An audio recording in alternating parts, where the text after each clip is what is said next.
detectives, bueno, y en especial en el sentido de que es un tema que me apasiona y mis obreras lo reflejo, incluso las nuestras primeras, somos especialistas en la mentira, forma parte. La mentira, lo decía Nietzsche, es necesaria para la verdad. Y una frase también muy buena de un autor francés que dice que la verdad es tan decepcionante que todo el mundo miente. Claro, desde que nos levantamos por la mañana hasta que nos acostamos y tenemos que estar siempre diciendo la verdad, pues es un poco desastre. Bueno, el cliente, pues es de todo tipo. Existe el cliente corporativo y el cliente privado. Como aquí creo que somos más personas normales, no somos grandes empresarios, pues me voy al cliente privado. El cliente privado, bueno, te llega con un problema de todo tipo. Una de las motivaciones que decimos, pues claramente siempre hablamos del dinero, del sexo, ¿no? De situaciones centrales, también están las ideas, es importante, ¿no? Las motivaciones, ¿no? La gente que actúa por sus ideales, por ciertas situaciones que hacen, que deciden, ¿no? Entonces, los clientes nuestros realmente es gente normal. Ustedes, no sé, aquí en Cubelles yo no he trabajado, pero he trabajado en Chiches mucho, en Barcelona, de todo tipo. Y generalmente es una persona que tiene un problema y tiene que tomar una decisión. Y esa decisión va a estar basada en base a la información que nosotros como detectives le vamos a aportar. Somos expertos en encontrar información, somos expertos en encontrar pruebas. Es cierto que el detective, o sea, es cierto que el cliente a lo mejor también necesita esa información y esas pruebas para aportarlas a un proceso judicial, para emprender una acción o para defenderse ante una acción judicial que tenga una demanda que le haya puesto. Y a partir de ahí, el abanico es grandísimo, de todo tipo. No sé, nosotros los detectives no trabajamos con muertos, lo que más trabajamos es con falsos muertos.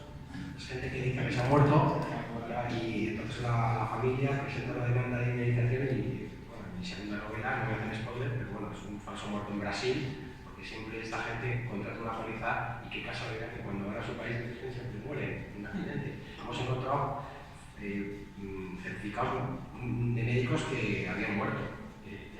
O sea, encuentran de todo, ¿no?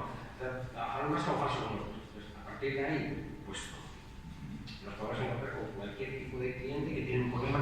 Bueno, el otro día me llamó una chica de 18 años. De 18 años.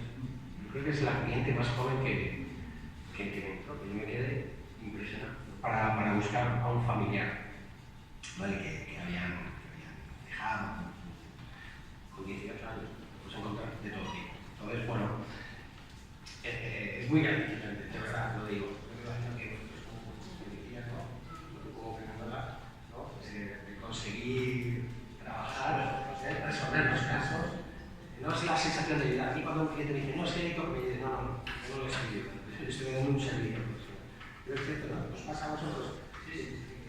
Empiezas, entiendo que vosotros tenéis muchos casos como jugadores que os cuesta más, ¿no? En nuestro caso, te metes con él, te implicas. Los detectives, por desgracia, somos personas que tenemos que pagar las facturas y tenemos que cobrar, ¿no? Entonces dicen, es que es caro. Y es cierto que tiene un componente económico que hace que también se limite el tiempo de la investigación.